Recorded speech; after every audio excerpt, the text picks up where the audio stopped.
вікні свіча, миготіла кривді за плеча, тріпотіла до правди летіла. Там, де рідний край, де Україну голоду нагай, шмагав до згину не день, не годину. Вогником свіча повівала мати дитинча, сповивала пісні.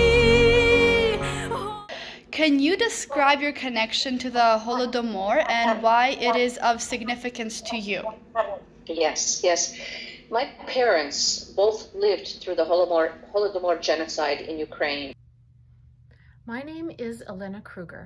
I am the Vice President of the Saskatchewan Provincial Council of the Ukrainian Canadian Congress. November 22nd to 27th, National Holodomor Remembrance Week, marks the 88th anniversary of the Holodomor, a famine genocide that killed millions of Ukrainian people between 1932 and 1933. This atrocity was deliberately orchestrated by Joseph Stalin and the Soviet communist regime and was kept from the rest of the world. As an act of remembrance, we pray for the souls of the victims of the Holodomor. We are grateful to the survivors who have courageously shared their stories to help educate and unite us in raising awareness. We encourage descendants of Holodomor survivors to continue sharing the truth of the Holodomor in the hope that future generations will heed the lessons of history. UCC Canada and Saskatchewan, through its provincial branches, continues to promote Holodomor awareness through its publications, commemorative events, lectures, and webinars. Additionally, the Ukrainian Canadian Congress National Holodomor Awareness Committee highlights the Canadian Holodomor Descendants Outreach Initiative. This initiative strives to do the following: establish a network of Holodomor descendants, create a space for personal, familial stories to have a perpetual voice, raise awareness of the enduring trauma that affects generations of survivors' families, remember the millions of innocent Ukrainians who suffered at the hands of Stalin's regime, and advocate the facts of the Holodomor genocide to dispel disinformation and denial. On Saturday, November 27th, National Holodomor Remembrance Day, all Canadians are encouraged to take a moment to remember the victims in varying ways. At the hour of 1932, 7:32 p.m. local time, pause for a moment of silence wherever you may be to honor the memory of the victims. Light a candle of remembrance and place it in your home. Post photos of your candles on social media along with your thoughts of remembrance. Request local churches to toll their bells at the hour of 1932 in honor of the victims. Attend a memorial service at our Ukrainian parishes across Canada. Let us work together to raise awareness of the Holodomor and other acts of genocide and strengthen our understanding of and commitment to human rights. May the memories of the victims be eternal. Вічна пам'ять.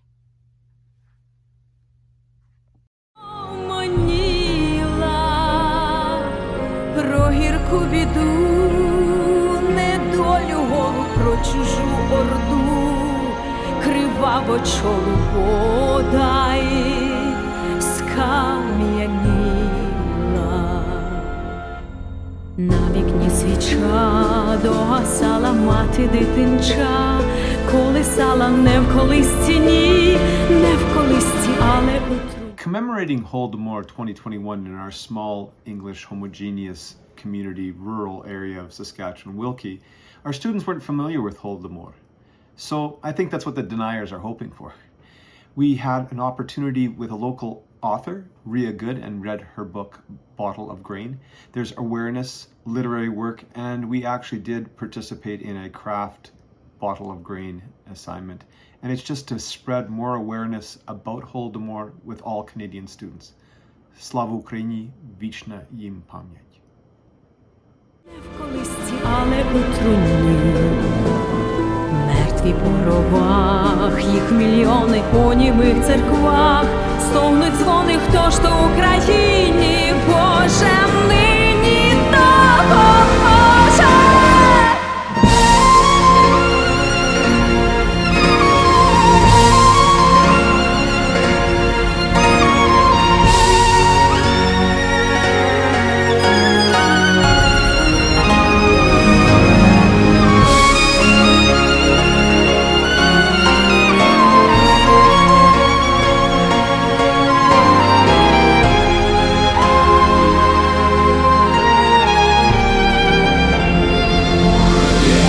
Вікні свічі, не задути скарги і плачі, досі чути усе, люди тямлять, досі жаль до сліз. То був страшний навмисний злочин, то кого ще земля не знала. Закрили Україні очі і душу міцно зав'язали.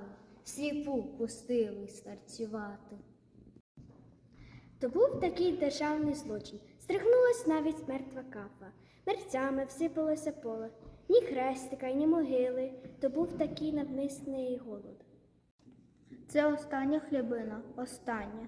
Очі горе наліти вщерть. Батько і діти не їли зрання. Це остання хлібина, остання. Після неї голодна смерть. Історія нас горем, вчить, щоб не забулось незабутня.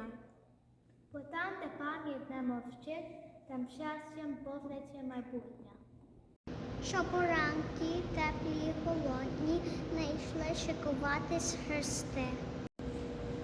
Щоб плакали душі холодні свічку пам'яті це.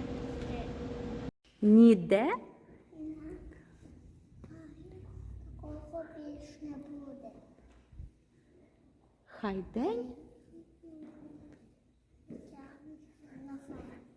Коні мисницько, сонцю хлібу буде, достатку країна хай живе. Millions of people died in Ukraine. Borders were sealed as though with a shroud. Help for Ukraine would not be allowed. No nation would answer her plea. The world would not nor see. The hunger and genocide brought to be. Хай світло від свічки у небо летить. Хоча б одну душу зігріє в цю мить.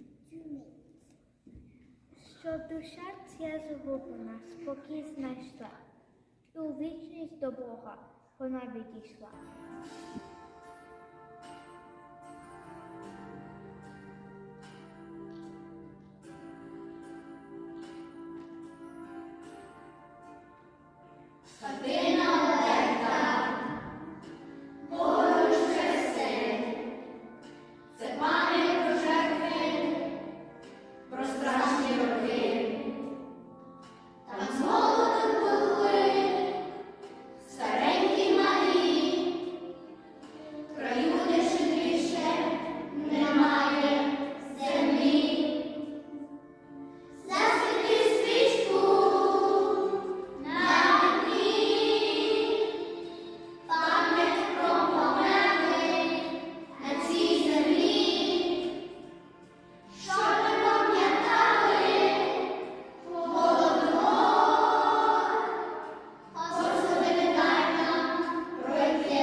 I'm Dorothy Carroll, and this message is on behalf of UCC Kenora. We are again recognizing the atrocities of 1932-33, the Holodomor that occurred in Ukraine. It is always difficult to imagine how people can treat their fellow humans with such cruelty. By reflecting on and learning about the Holodomor, hopefully we can guard against such events in the future. However, we are aware of fighting in eastern Ukraine, hardships for refugees, and other difficult world events. We offer prayers and memorials and hope for early resolutions. But there is much work to be done. Thank you. Вогником свіча повівала мати дитинча, сповивала пісні, гомоніла про гірку біду, недолю голу, про чужу орду.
Hello everyone, my name is Katerina Nakutnyy and I'm the president of UCC Saskatoon.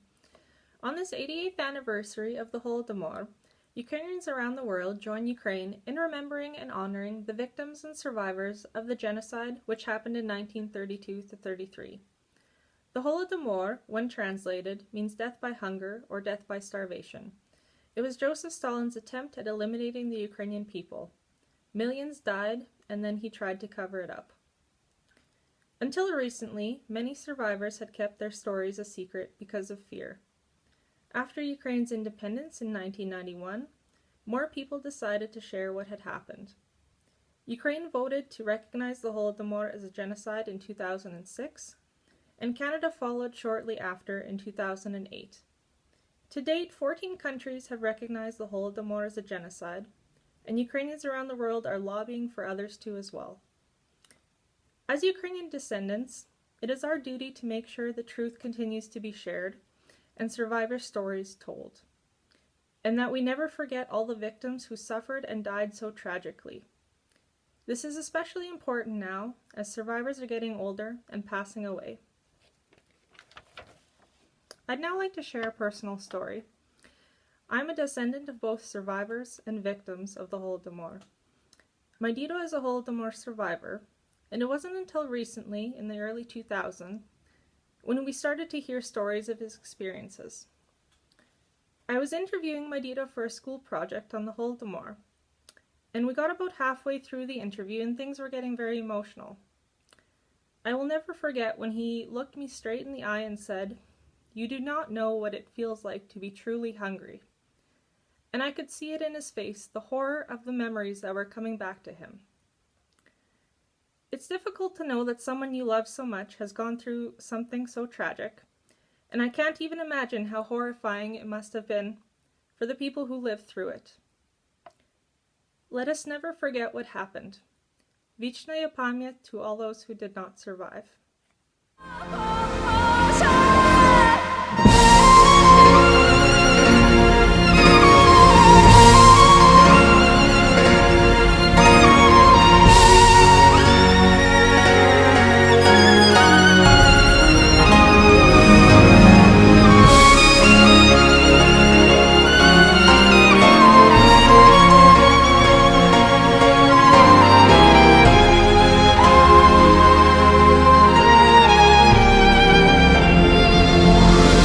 На вікні свічі. Слава Ісусу Христу, добрий день. Слава навіки, Софійко, дуже приємно. Мені також. Пані Katerino, it is a pleasure being here with you today. Just to introduce myself, my name is Sofia Faifruk. I am a senior from the Bethlehem Catholic High School, and I'm studying with the Ukrainian bilingual program. Great. And so today we will be talking with Pani Katerina Yushchenko, who has joined us from Kiev, Ukraine, about the Holodomor genocide, which happened in Ukraine from 1932 to 1933. And just before we get into that, into the questions, Pani Katerina, would you please introduce yourself and tell us a little bit about who you are? Of course. Well, first of all, I want to tell you that I was so delighted to hear about your school and that you study Ukrainian, that you travel to Ukraine, that you host Ukrainian exchange students. I just think that's absolutely wonderful. I have lived half my life in Ukraine and half my life in the diaspora. The first half of my life, I grew up in the United States. My parents were born in Ukraine, but they were taken out by the Germans as Ostarbeiters, or slave labor, during World War II. Then I was born in Chicago. I studied in Washington, D.C. and Chicago. And then I worked for a few years with the Ukrainian community in Washington, and then with the U.S. government. And I worked in the State Department, the White House, the Treasury Department, which is in the U.S., the Ministry of Finance, and in the Congress. And then I moved to Ukraine in 1991 to try to help Ukraine when it became newly independent. I worked with the parliament, trying to help them write laws. We brought many members of parliament to the United States to study best practices in government and economics. Then I worked for a U.S. company that helped with economic reform in Ukraine. Wow. And that is how I met my husband in 1993. He was the head of the central bank at the time, and we were his advisors. And afterward, he became prime minister, then head of the opposition, and then he became president. Wow. And he is now a past president. Mm-hmm. And so he is now, we both work on many boards of many organizations as advisors, and we're also building an ethnography museum here near our home in Kiev. We have 5 children, and the youngest of whom is a senior in high school, just like you, Sophia. Yeah. Well, wonderful. Thank you so much for sharing all of that. So let's just get straight into our discussion. Okay, so the first question that I would like to ask you is, can you describe your connection to the Holodomor and why it is of significance to you? Yes. My parents both lived through the Holodomor genocide in Ukraine. My father was from Kharkiv Oblast and my mother from Kiev Oblast. And so I grew up in a home where the Holodomor was a constant part of our lives. It was not only something that we talked about at dinners, and it was not only something that they always talked about with their friends when they came over. It was the part of their mentality. And it was a part of the mentality of all the members of the diaspora in Chicago, where I grew up. It affected the way my parents thought about life, about their children, about how they saved and how they spent their money, about their priorities and their choices in life. The emotions of sadness and grief, the sense of injustice just never went away in our family. And even more painful was the fact that there were many people who did not know about the Holodomor when I was growing up. And in fact, there were many people who believed the Soviet Union at the time that said there had been no Holodomor, and they were Holodomor deniers. In the years before Ukraine's independence, the diaspora in the United States and Canada did a great deal to bring recognition of the Holodomor to the world. They collected witness testimonies, they held hearings in parliaments and congresses, there were mass demonstrations for recognition, there were some films, some books, and many people lobbied to have it recognized. And I took part in much of that when I was young. Then when I came to Ukraine, I discovered that there was very little knowledge in Ukraine about it. And the people who knew about it still talked about it in whispers. They were still afraid. And my husband, when he was at the bank, when he was a prime minister, when he was president, he did as much as he could to raise recognition because he too was the child of Holodomor survivors. And so he held memorial events, he built the monument, he built the museum, the institute. We also did all we could for every village to come to terms with what happened with the Holodomor, to remember the people, write down their names, to put up monuments, because there are entire villages, there are villages in Ukraine that had been closed down. There are entire cemeteries where 2/3 of the cemetery are still have unmarked graves of people who had died and they were not remembered. And we felt it was very important to remember. But it was interesting that when we were asking people to sign books, write names, many of them were scared. They would come up to me, to my husband, and say, "Are you sure nobody will come after us if we tell the truth?" So it, for me, it's been a very personal experience with my family, and personal because of being a Ukrainian.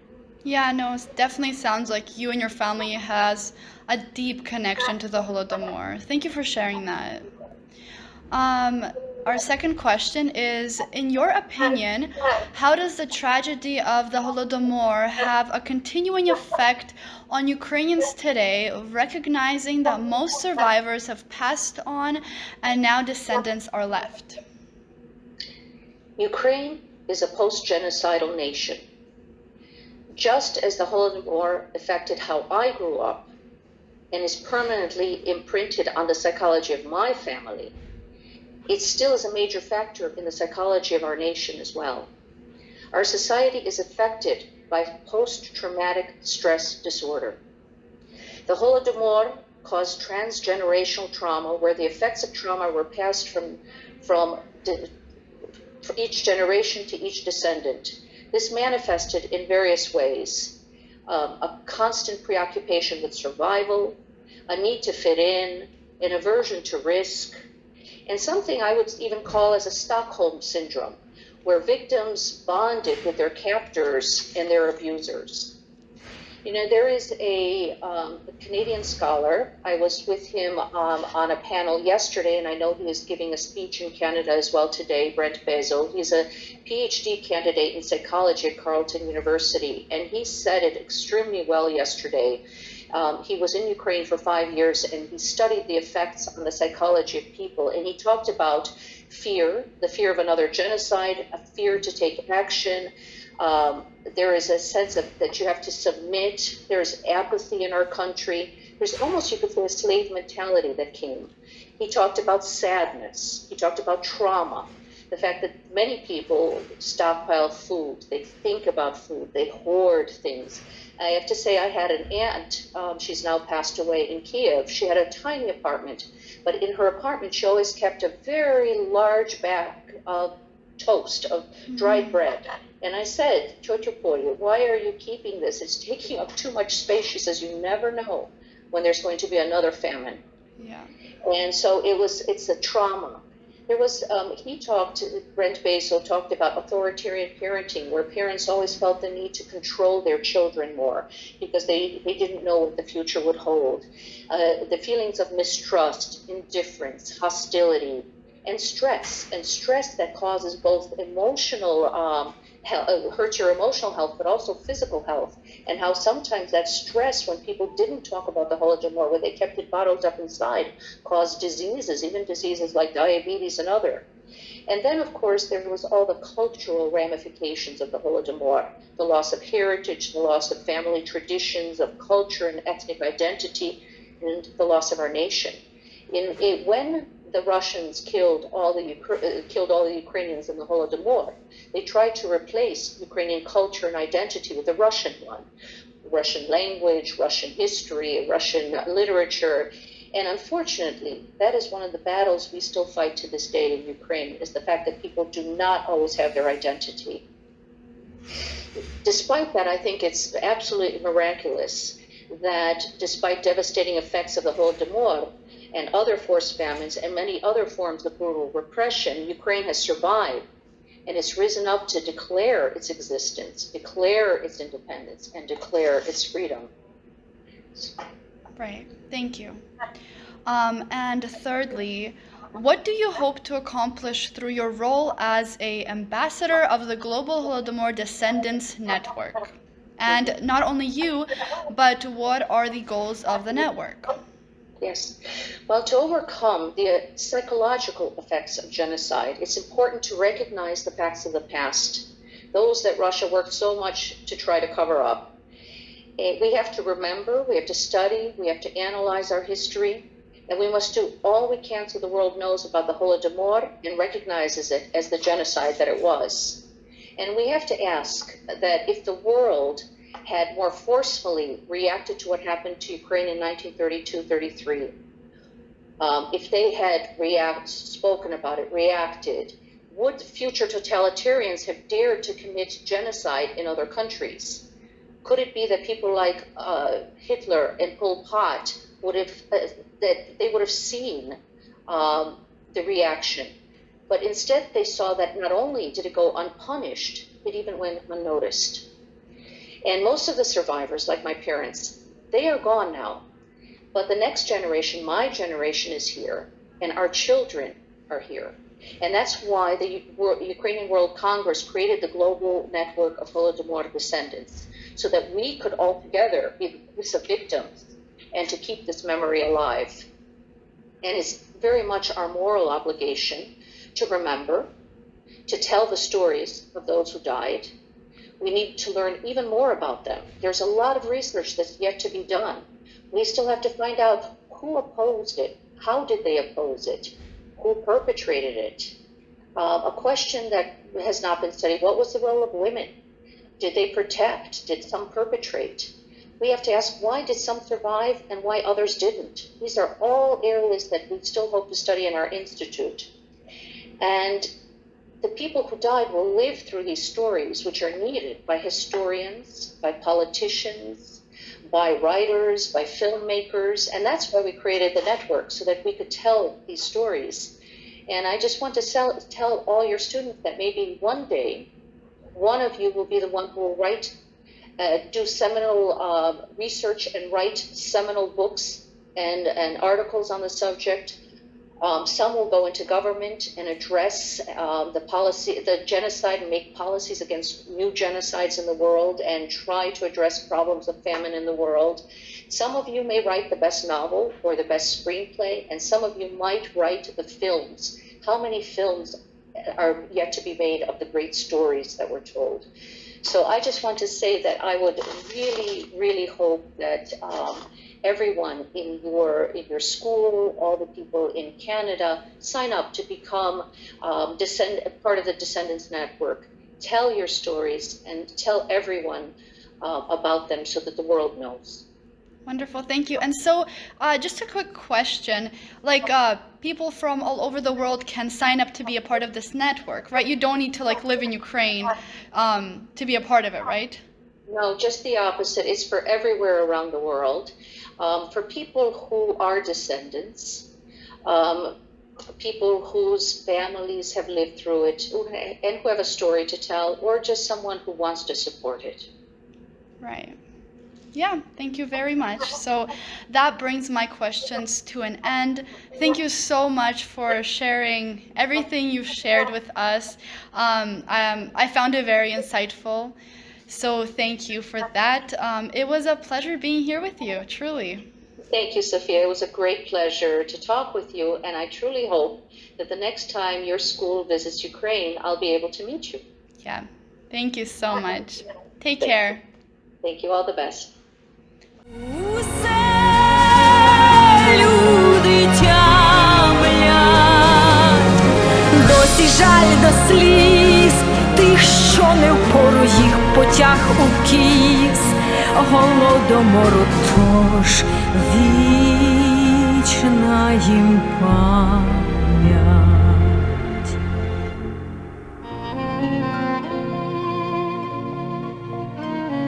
На вікні свіча,